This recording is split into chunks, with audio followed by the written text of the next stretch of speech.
Well, it looks like a lot of people were wrong about the type of gun that was actually used at the Unitedhealth CEO shooting last week, and that's what we're going to focus on today, the gun itself. So I'm going to give you what it actually is, right? Kind of why it probably malfunctioned the way it did, but I'm also going to tell you what it's not, because that's even more important.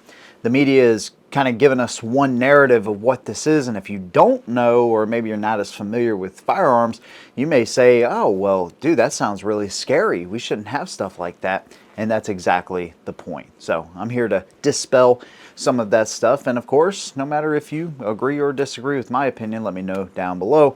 Let's go and jump right in. Now, there was early reports on what this gun may have been. Some people were like, oh, it's a World War II well rod. And I kind of get that. I mean, we're looking at grainy footage, so we can guess what it is. We knew it was suppressed. The World War II well rod would have been a stretch for sure, but then others said, hey, the B&T Station 6, that is suppressed, and it's a single shot, and considering how the guy was cycling the gun, he didn't hesitate when he did have what we thought was a malfunction. Well, turns out if it's a Station 6, it's a single shot. So you literally have to pull the bolt back each and every time you take a shot with this thing. So that was definitely feasible. That's kind of what I was thinking it was. Well, the guy gets caught in Pennsylvania, and he's caught with a gun and a suppressor. So it turns out what he has is what they're referring to as a ghost gun. Now, what is a ghost gun? This is essentially a gun that can be built, right? So in certain states and free states, it's not illegal for you to actually build your own firearm. It doesn't have to be serialized, or you don't have to go through any kind of process or background or anything like that. It's just something that can be built, right? This is legal in a lot of states. This is like the thing that even I could do. And while Biden has tried to crack down on it in other states, the ones you would probably guess, have definitely cracked down on this kind of thing. They only allow guns with serial numbers to be brought into their states now, and you got to run a background check, all this kind of stuff. There are some other states where you can just build your own type of gun. And hey, the whole point of this is the fact that the government doesn't need to know every single firearm you have, because the Second Amendment exists for a reason. And the reason for it is to protect against a potential tyrannical government. That is what it's about. You can believe whatever you want. You can think it's hunting. You can think it's concealed carry. You can think it's home protection. It's not. That is what it's about. So that's why you see people like myself and others that are so hesitant on them trying to touch any kind of regulation or trying to pass any kind of regulation, especially ones where they say they need to know every type of gun out there. So you may see it as a danger to society. Oh my God, people can just buy these things. When at the end of the day, people just don't want the ATF or anybody else knowing about every single gun that they have. And that's their right to do that. One of the things that the media is spreading around is, oh, this thing could have been built on a 3D printer. So essentially what they're trying to do is they're trying to say ghost guns, 3D printers, very similar to high capacity magazines, assault rifles. They use these terms because they know they're effective. If you hear ghost gun, wow, that sounds really interesting. Of course, they're going to overlook the fact that it's legal in most of the states and what you actually have to do in order to build that gun. But ghost gun sounds pretty intimidating, right? And it sounds pretty scary to think that somebody can make this on a 3D printer. Well, when you look at the gun, it's a traditional, it's basically like a Gen 3 Glock, okay? So the lower half of that pistol, it's polymer, it's plastic, right? It serves a function, of course, in the gun, right? It houses the trigger and all the internal parts, of course.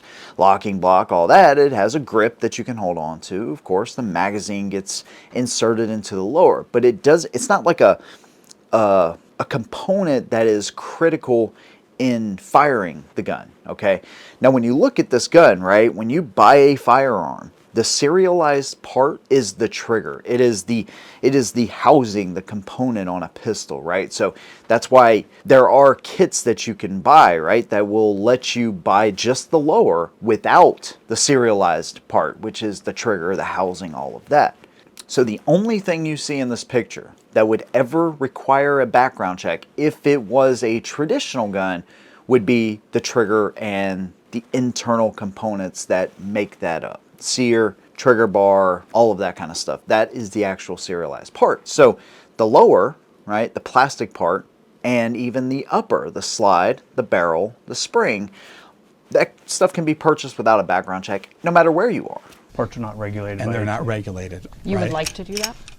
That's up to Congress to determine. But I mean, So the point being, if it's a ghost gun or a traditional gun that you just buy and you do a background check and all that kind of stuff, regardless, most of the components you can buy without any kind of background check anyways. But when you build one yourself, again, it's totally legal to do that. It's not like people are breaking the law. Now, the other part of that is a 3D printer. Well, the only thing you're going to make on a 3D printer is going to be that lower, right? The one that houses the trigger and all of that stuff. It's not going to be the critical components, the ones that are actually under pressure during firing, right? Your barrel, your slide, recoil spring. These are very critical components that have to be made of a variety of different steels.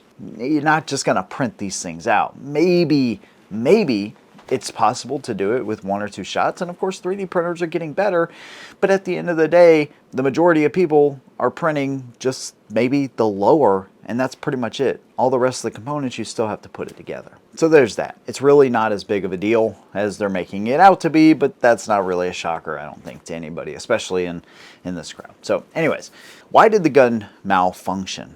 Well, could be a combination of a couple different things. Now, we don't have a picture of the suppressor, so I can't see it. That would be nice to have, though. But essentially, suppressors can be dedicated for the gun you have, or you can buy like a larger size and then step that down. So, for example, you could buy a 30 caliber can, and technically you can run that on a 9mm, right?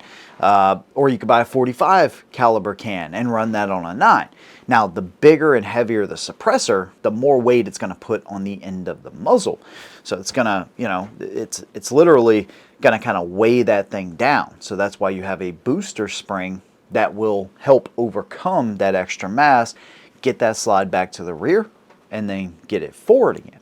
So what could have happened is maybe it wasn't a dedicated can. Maybe it was a little bit too heavy.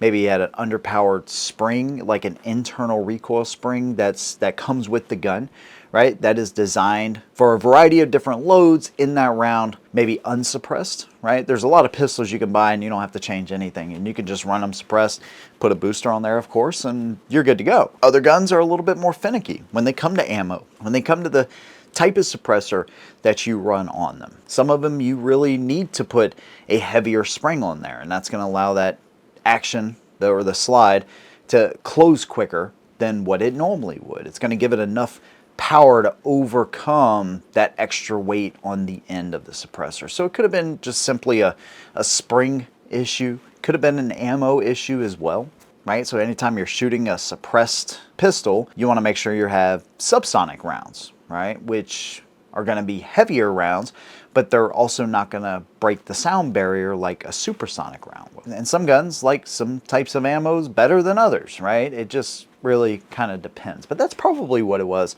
If I had to take a guess, or if I was evaluating what that pistol is doing, and probably the first thing I would do is change the spring out, the spring for the slide, and see if that would fix that issue. But there's a couple different reasons why that could happen. But again, we're focused on the wrong things. We should be focused not just on the guy. We know his motive, right? Apparently he had some back pain and other stuff like that, and I don't know all the details when it comes to that, but whatever. What we need to be focused on is the why. And the why affects 49 million people under this one company. And that's the things that need to be talked about. Those are the things that need to be brought up to your senators, House of Representatives, and eventually up to President Trump. And that way there can actually be real changes. And then all of this didn't happen in vain. But that's just my opinion. Let me know what you think down below. If you like what I do, consider subscribing. See you in the next one. And as always, hold 'em down.